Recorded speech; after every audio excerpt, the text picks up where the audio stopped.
Okay, so what is that stem cells can do for MS therapy? So one of the things that, there are two things they can do. One is to target the autoimmune inflammatory process, and the other one is to target the remyelination process. The remyelination will mean regeneration. Take all those cells that are dying and are not capable to myelinate again, put them back, and maybe also to regenerate the neurons that are dying during the disease process. Now, autologous bone marrow hematopoietic stem cells, those cells that produce the blood cells, can be used to reset the immune system, but requires first cell killing of the recipient's immune cells, which means is if you want to put lots of stem cells into the body of somebody, you need to make space. And to make space, you need to kill the stem cells that are already there. So you first have to kill in order to put new. Now that process ain't easy and is a process that has its dangers, okay? So we have heard about dangers a lot, but this is something that is being used, and I will show you an example later. And from the clinical trials that have been done, which are very few and far between,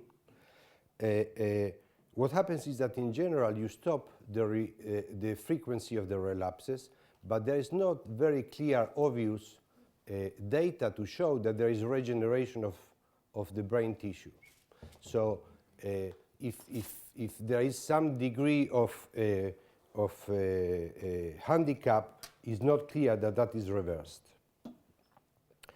Now, there is another group of cells that are coming from the bone marrow called also mesenchymal stem cells or stroma cells, that are the cells that feed all the other cells that are in the bone marrow and become then white blood cells and red blood cells.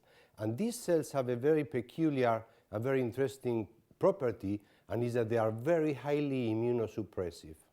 So if you inject those cells to people, the immune system goes down. And that's good, because if you have an autoimmune disease, that can be of great use.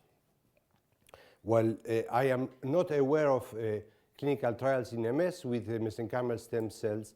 There are trials in other diseases like graft versus host disease and so on, and they have proven very, very potent immunomodulatories.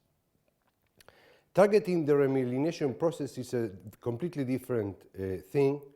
And indeed, what the cells that we are thinking of is neural or oligodendrocyte precursor stem cells or embryonic stem cells. And again, embryonic stem cells are not going to be your own.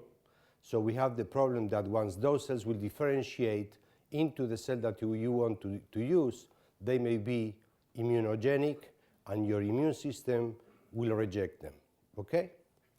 So remember that nothing is easy.